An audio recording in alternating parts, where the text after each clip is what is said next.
இப்போது நீங்கள் கேட்கவிருப்பது ஜூனியர் விகடனில் வெளியாகும் பா. திருமாவேலனின் பெரியோர்களே தாய்மார்களே தொடரின் பகுதி 66. பெரியோர்களே தாய்மார்களே. இடித்து புதுப்பிக்கப்பட்டு இன்று பிரம்மாண்டமாக திறக்கப்பட்டுள்ளது கலைவாணர் அரங்கம். முன்பு அதற்கு பாலர் அரங்கம் என்று பெயர். அதற்கு முன்பும் அந்த அரங்கத்தில் தமிழக சட்டமன்றம் சில காலம் செயல்பட்டது. 1954 சட்டமன்ற காங்கிரஸ் கட்சி தலைவராக காமராஜர் தேர்ந்தெடுக்கப்பட்டது இந்த இடத்தில்தான்.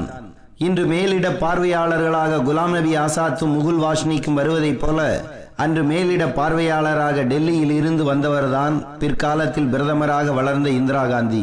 காமராஜருக்கு அரசியல் அனுபவம் உண்டு, ஆனால் நிர்வாக அனுபவம் இல்லை என்று அனைவரும் அப்போது கருத்து சொன்னார்கள்.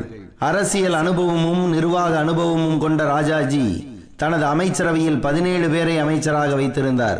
நிர்வாக அனுபவம் இல்லாதவர், படிக்காதவர் என்று சொல்லப்பட்ட காமராஜர் தனக்கு 8 அமைச்சர்களே போதும் என்றார்.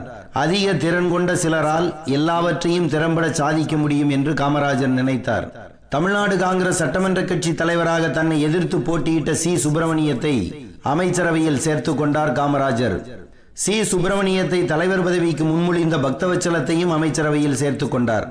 தனது அரசியல் எதிரியான ராஜாஜியின் அமைச்சரவையில் இருந்த எம்.வே. மாணிக்கவேலு நாயகரையும் ராமநாதபுரம் ராஜா சண்முகராஜேஸ்வர சேதுபதியையும் தனது அமைச்சரவையில் சகாக்களாக சேர்த்து கொண்டார். எஸ். ராமசாமி படையாச்சியின் உழவர் உழைப்பாளர் கட்சியை காங்கிரசோடு இணைத்து அவரையும் அமைச்சராக்கினார். தொழிலாளர் தலைவராக இருந்த ஆர். வெங்கட்ராமனுக்கு தொழில்துறையையும் தொழிலாளர் துறையையும் சேர்த்து கொடுத்தார். பட்டியலின சமூகத்தைச் சேர்ந்த பி. பரமேஸ்வரனை இந்து சமய அறநிலையத்துறை அமைச்சராக்கி தமிழ்நாட்டு கோயில்களில் சாதி பார்த்து எந்த சமூகம் வெளியே நிறுத்தப்பட்டதோ அந்த சமூகத்தைச் சேர்ந்தவருக்கு முதல் மரியாதை செய்தார். பின்னர் கக்கனை உள்துறை அமைச்சராக்கினார். அதுவரை பெண்கள் யாரும் அமைச்சராக இருந்ததில்லை. முதலாக லூர்தம்மாள் சைமன் என்பவரை அமைச்சராக்கினார். ராஜாஜி 17 அமைச்சர்களை வைத்திருந்தாலும் அவர்கள் மீது நம்பிக்கை வைக்கவில்லை. எல்லார் வேலையையும் அவரே செய்தார். அந்த மந்திரி சபையில் ராஜாஜி மட்டும்தான் மெம்பர், மற்றவர்களெல்லாம் நம்பர் என்று காமராஜரே ஒரு முறை சொன்னார். ஆனால் காமராஜர் அமைச்சரவையில் சி. சுப்பிரமணியம், பக்தவச்சலம், ஆர். வெங்கட்ராமன் ஆகிய மூவர் தான் எல்லாமுமே. சட்டமன்றத்தில் இவர்கள்தான் அனைத்துக்கும் பதில் சொல்வார்கள். மிக மிக முக்கியமான பிரச்சனைகளுக்கு மிக மிக சுருக்கமாக பதில் சொல்லிவிட்டு காமராஜர் உட்கார்ந்து விடுவார். சட்டமன்றத்தில் முதல்வர் காமராஜர் உட்கார்ந்து இருக்கிறார். அடுத்து உட்கார்ந்துள்ள பக்தவச்சலம் கால் மேல் கால் போட்டுள்ளார்.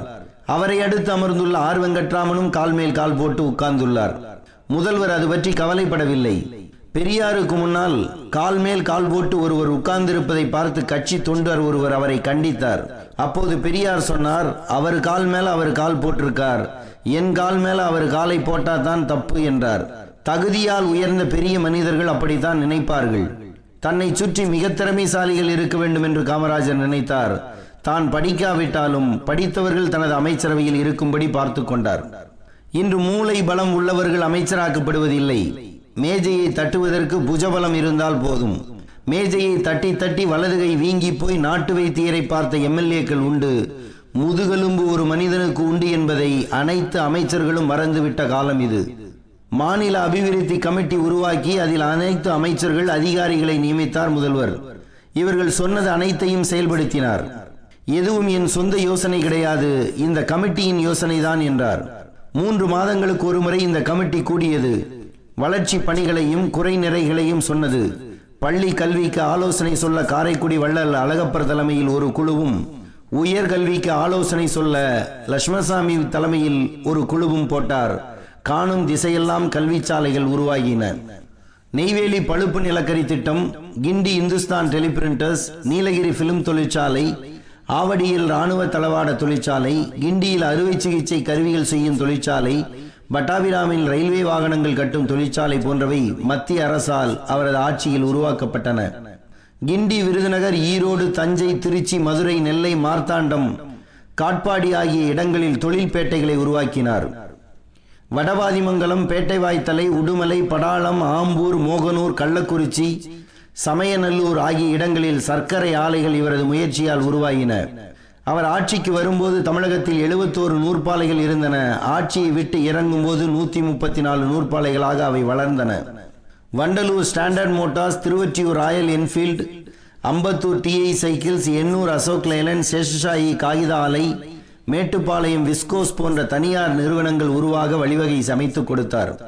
பவானி ஆற்றின் குறுக்கே கீழ்பவானி திட்டம், மேட்டூர் அணையில் இருந்து பாசன வசதி, காவிரி டெல்டா வடிகால் திட்டம், மணிமுத்தாரில் இருந்து பாசன வசதி, அமராவதி அணைக்கட்டு, வைகையின் குறுக்கே நீர்த்தேக்கம், சாத்தனூர் அணைக்கட்டு, கிருஷ்ணகிரி அணைக்கட்டு, ஆரணி ஆற்றின் குறுக்கே அணைக்கட்டு, காவிரியின் வலக்கரையிலும் இடக்கரையிலும் புதிய கால்வாய்கள், வராக நதியின் குறுக்கே அணைக்கட்டு, பரம்பிக்குளம் ஆழியாறு திட்டம் என அவரது ஆட்சி நீர் மேலாண்மையில் மேலோங்கி இருந்தது. 33,000 ஏரி குளங்களை தூர்வாரி சீரமைக்கப்பட்டன. விளை நிலங்களை அதிகரிப்பதும் விளைச்சலை அதிகரிப்பதும் விளை நிலங்களுக்கு நிலையான நீர்ப்பாசன வசதிகளை ஏற்படுத்துவதும் காமராஜரின் முதல் இலக்காக இருந்தது. இதேபோல் ஏராளமான மின் திட்டங்கள் கொண்டு வரப்பட்டு கிராமப்புறங்களில் மின் வசதியை பெருக்கினார். அதனால் தான் இந்தியாவிலேயே மிகச்சிறந்த நிர்வாக செயல்பாடுடைய மாநிலம் தமிழகம் என்று பிரதமர் நேரு பாராட்டினார். நாடு வளர்ந்து கொண்டு இருந்தது குறித்த பெருமை காமராஜருக்கு இருந்தாலும் கட்சி தேய்ந்து கொண்டு வருகிறது என்ற கவலை அவரை வாட்டியது. தொடர்ச்சியாக ஒரே கட்சி ஆட்சியில் இருந்தால் அது சுயநல சக்திகளால் சூழப்பட்டு விடும் என்பதை காமராஜர் தனது காலத்திலேயே பார்த்தார். கட்சியின் முக்கிய தலைவர்கள் எல்லாம் நிர்வாகம் செய்ய போய்விட்டதால் கவனிப்பாரற்று கட்சி கிடப்பதை உணர்ந்தார். அவரது மனதில் உதித்தது கே பிளான். நான் தமிழ்நாட்டின் முதல் மந்திரி, ஆனால் கட்சி வேலைகளில் என்னால் கவனம் செலுத்த முடியவில்லை. பதவியில் உள்ள ஒருவர் அவர் எவ்வளவுதான் செல்வாக்கு படைத்தவராக இருந்த போதும் கூட கட்சி ஆட்சி எனும் 2 துறைகளிலும் தனது பணிகளை ஏக காலத்தில் சிறப்புற செய்து முடிப்பது கஷ்டம். எனவே பெரிய பதவியில் உள்ளவர்கள் ராஜினாமா செய்துவிட்டு கட்சி வேலைகளில் ஈடுபட்டால் கட்சிக்கு புது பலம் ஏற்படும் என்று அகில இந்திய காங்கிரஸ் கமிட்டி கூட்டத்தில் பேசிய காமராஜர் அனைத்துக்கும் தானே முன்னுதாரணமாக இருக்க வேண்டும் என்ற தர்மத்தின்படி பதவி விலகினார்.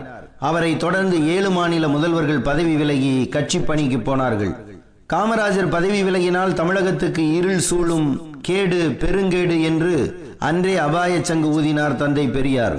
காமராஜரை போல மொட்டை மரமாக நின்று நாட்டுப்பணியையே தனது ஒரே லட்சியமாக கொண்டு காரியமாற்றும் ஒரு சிறந்த பொது தொண்டரை பூத கண்ணாடி வைத்து தேடினாலும் கூட வேறு எங்கும் பார்க்க முடியாது என்ற பெரியார், குழப்பமுள்ள மாநிலத்தில் அதன் முதல்வர்கள் விலகலாமே தவிர காமராஜர் விலகக்கூடாது என்றார்.